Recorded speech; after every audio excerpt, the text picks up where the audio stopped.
Good afternoon, everybody. Welcome to the February 2023 MSMF podcast. As usual, I'm joined by Cody Redding and Jay Peters. Gentlemen, how are you? Doing great. Awesome, Beautiful man. day. Excellent. What I want to get into today and this month is obviously we're just past now the first month of the year, and I know you guys do a lot of research and reading, both industry and kind of consumer. Mainly consumer stuff to understand really what our clients are reading. And I know we were chatting, and it seems like every consumer article is focusing on the same thing. When they talk about the top financial concerns of 2023 that our clients are facing, whether they're still working or whether they're retired, it's one single word. It's inflation. So what I thought we could do today is pick out a couple of those specific articles, kind of walk through the data that's there, help our clients understand it, first from the 10,000-foot view and then down at ground zero, and then talk about some things, practical things that we can do on a day-by-day basis. All right? So, Cody, let me start with you. In the U.S. News and World Report article from January 9th, it kind of gave us a 10,000-foot view of inflation and CPI, and maybe you could share the results of their studies and the data that's floating around out there. I think overall, no surprise to anybody here, but 2022 was definitely the year of inflation here. And the lowest it was, so we usually look at it month over month trend from the previous year, and the lowest it was in January, it was 7.5% year over year. I think it topped out in the June-July period about 9.1%. That hurts a little bit, right? Wow. And then, right now I think we're currently sitting at 6.2%. So it certainly looks like That's a third lower. From a trend perspective that we, peaked out in the summer and it's been continuously going down.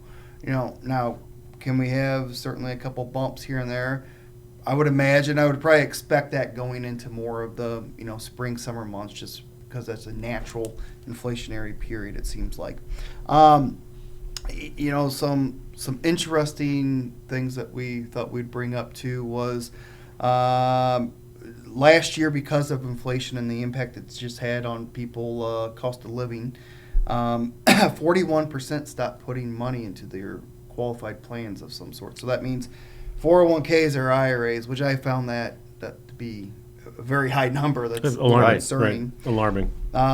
And not only that, 32% of people actually took withdrawals out of their savings accounts, IRAs or 401k plans, which that means 1 out of 3 people sitting at your work took some sort of withdrawal out of their retirement plan, and most likely paid a penalty and taxes on top of that. So we had talked about overall making sure that during this inflationary period that you kind of readjust your budget, look at your expenses over time, and I think even if you've done that 6 months ago, it's probably good to go back to the table and reassess that. Another good thing to bring up is while inflation is going down, right, 6.2% versus the 9.1 we saw in the summer. As long as that number is positive, that means that the cost of everything continues to go up. It's still going up, right. Unless we have a deflationary period, will only prices overall go down. Right. So prices are not going down; they're just not going as high as they were. Right. So I think that's really important to keep in mind when you're looking at your budget. That if you're kind of having a struggle right now, that's going to continue, and you probably need to readjust your expenses and your budget that way. And some interesting things, especially as we go through this inflationary period, is that generations, millennials and the Gen Zs, over 80% of people think it's going to be harder to retire in the future, meaning that they're going to have to push retirement back or work part-time or have a side gig during their retirement years. So, saving now and letting that compound work for you is really the most important thing. And for people who are on Social Security now, you did get an 8.7% increase from last year.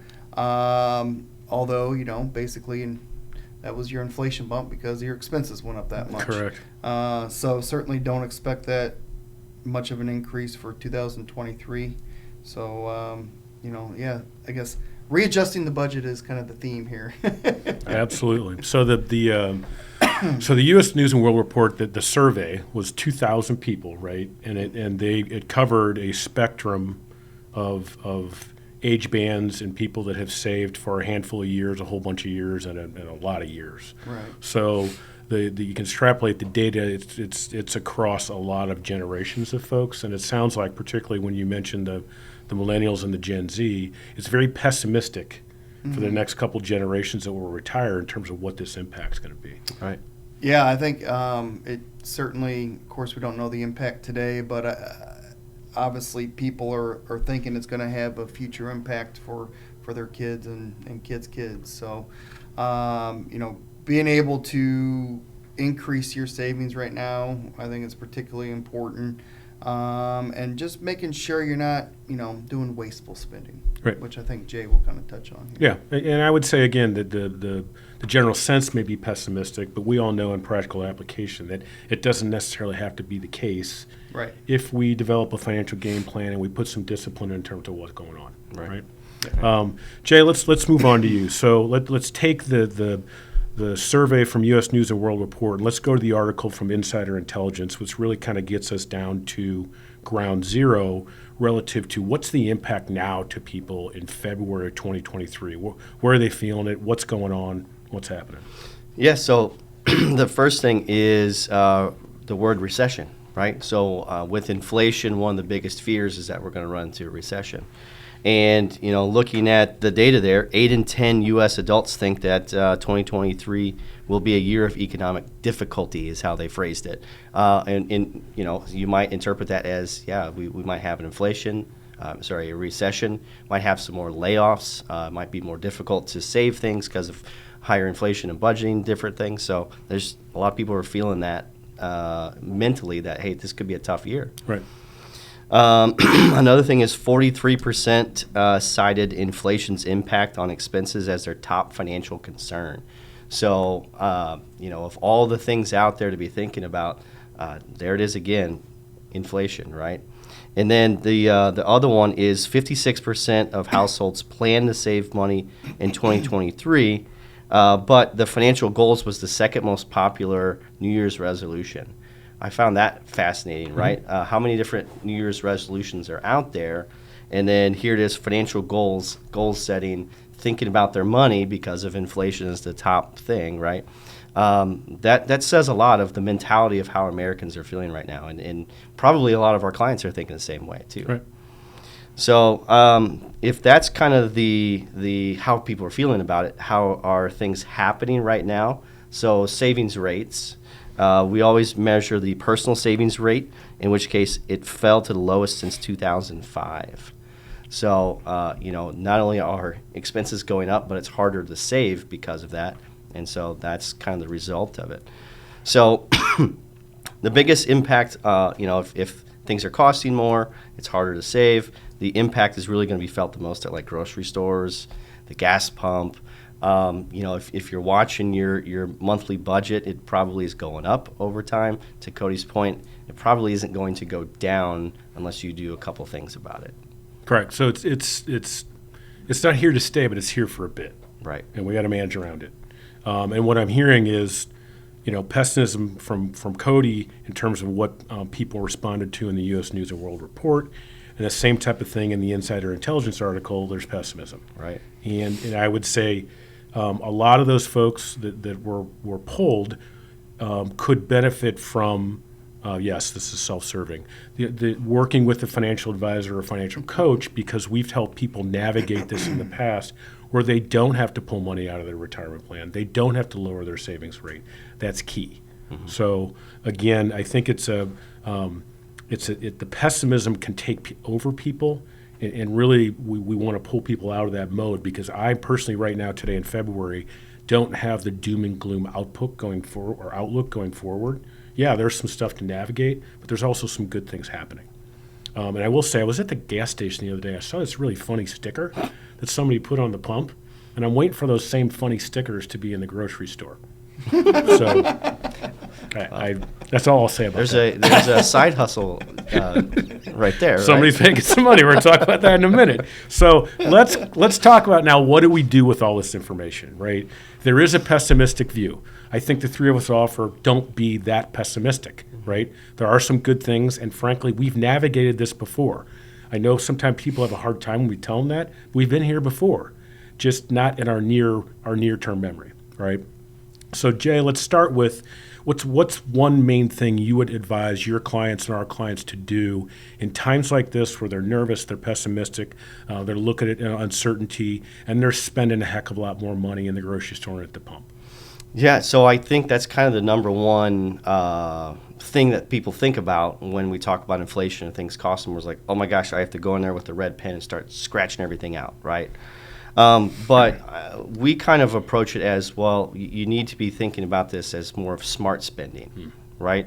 And so, even in this article, I highlighted three things: reduce expenses and cut back on non-essential purchases, right? So those, to me, that's how everybody's thinking about this, right? But we like to look at things, we've always broken down as essential and non-essential. Or another way of thinking about it is need or want, right? So if you can track those two, and, the first thing is to kind of figure out, reevaluate where are you now compared to where you were 6 months ago. To Cody's point, it probably will be different in another 6 months. Mm-hmm. But reevaluate where you're spending your money so that then you can kind of make decisions around, well, those discretionary expenses, maybe we can defer those, delay them, put them in a different spot. Sure. Those types of things. If you know where your money is going, it's a lot easier to make adjustments and react to where everything's going right now. So right now, if we're talking about reducing expenses, you have to know where you're at before you can make any changes. It's funny. We said that to a client this morning, right? Just a couple hours ago. I really like the whole essential versus discretionary, because knowing where the money's going, it's much easier if you know those two categories to adjust, right? In times like these, it's really easy when you have a handle on that to make that adjustment. And real quick, another thing I was thinking about, when you think about the savings rate, how much you're saving, we really don't want to move that a whole lot. Because if you are saving right now, that means, that portion of your income that's helping you live within your means. So that's another thing that's kind of keeping control on your lifestyle. Governor, Right, exactly. So you don't want to, that's not the first place to cut. I'll put it that way. Right. No, well said. Well said. Cody, I know you got some practical ideas for us. Give us some practical ideas relative to what we can do to kind of practice smart spending. Yeah, I think number one is we're all in the age of using the plastic card, right? Mm-hmm. Absolutely. If you don't have a cashback credit card where you're getting rewards of some point, I would look into it. You can go to Nerd Wallet and they have a list of all the credit cards, and you can say, do I want one for dining, entertainment? Southwest credit card has the one for flying. Right. Going further into that, if you're using your debit card, I would stop using debit card and always use your credit card. Charge it all. Always pay your credit card off, okay. but there's you don't get any rewards for using your debit card. Correct. And also just the factor of if your account does get compromised, which mine has, it's a lot harder to get the bank to fight for your money, and it's really easy to get the credit card to fight for their money. Correct. So use credit cards. Private label. So is the Schnucks macaroni and cheese, is it as good as the Kraft? Well, probably not, but all that little bit adds up over time for 100%. For your expenses. Right. Discount codes or digital coupons. Mark likes to use Honey. So how does that work, Mark? How does the old Honey work? The Honey works good. She checks it all out, man. She checks it all out. Gets me a code every time. But seriously, there are a lot of digital coupons out there. You can Google some. I use Amazon a lot. Going back to the credit card, I got the Amazon credit card because it's 5% cash back on all my buys. So works good for me. We were kind of chuckling about this, but maybe we can go from your regular natty to natty ice. You get a little bit more alcohol with it, and it's still one beer, right? So our $2 Chuck. Maybe it's Ooh, $2.50, Chuck, right that's, now. You know, yeah, it's- it's I $3 might need a couple of natty ices before I drink any $3 chocolate. But I get your point.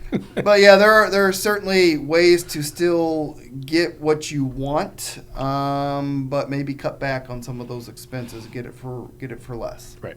I agree. Yeah. And again, we're not making light of this, but it won't last forever, and it certainly laughter is better than the alternative. Right. Lastly, we always get the question, okay, well, there's an equation, income less expenses equals savings. We haven't talked about income. There are ways to move the needle on income. One of the most common ones, which I know we all three talk to our clients about, particularly when they're in their glide path to retirement, we always talk about them setting up a consulting business maybe when they retire, or some other hobby business that they have. Well, it may be time to do that now, so that it will be there for retirement, so that maybe we can offset any impact to retirement, and it could generate some additional income currently, right? Other option is there's every bit of possibility inside your portfolio where we could turn on income from a client's portfolio, as opposed to taking lump sum withdrawals out of IRAs or taxable accounts. We can start generating some income, which will maintain, let's just say that maintain the portfolio in its entirety, but have it distribute income, as opposed to taking lump sum distributions. And those are a couple ideas to impact the income side. There's all sorts of other ideas out there, but think outside the box. You could move the needle on your income and add some additional income, or generate some from investments, right? Final thoughts on all this, Cody? Like what I had said earlier, looking at that budget, making sure you're still in line with it, seeing if there's any ways of, we're in the age of subscription services as well. Are there things that we can cut out that maybe we're not necessarily using? I myself need to do that. And getting going back to the old credit card, getting the plastic, might as well get rewarded for the things that you have to spend money on. Yeah, an easy way to do that is, if you don't have a cashback credit card, cancel your non-cashback credit card. Go get a cashback credit card, and then all those subscriptions, they're going to be coming after you, and you'll figure out what ones you have and which ones you want to keep. Jay, final thoughts? With a lot of this, another media coming out that's negative, right? Imagine that. And so just a reminder that while they're paid to sell news and eyeballs looking at it, there's actually a lot of good things happening too. Mm-hmm. So inflation is a real thing, and it is a negative thing, but there's ways to deal with it. But at the same time, there's a lot of things to get excited about for 2023. So we're still early in the year, and I'm still optimistic for how this year's going to turn out. Excellent. And I would say, just as a reminder of everything you guys talked about, even though we're here with inflation, right, and it's impacting a lot of our clients, there are ways to manage this and manage through it. Mm-hmm. It will get better. It is getting better. We're still going to pay higher prices, but there are ways to navigate around this and not completely upset someone's overall financial game plan. So I would suggest, if you're concerned about it, if you share some of this pessimism, please call us, email us, use the text line. Please share this with your friends and family and colleagues, because I'm sure quite a few of them have expressed some concern to you, and we're here to help.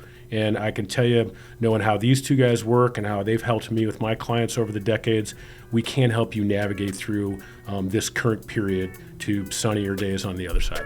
So, gentlemen, thank you, and we look forward to seeing you guys next month.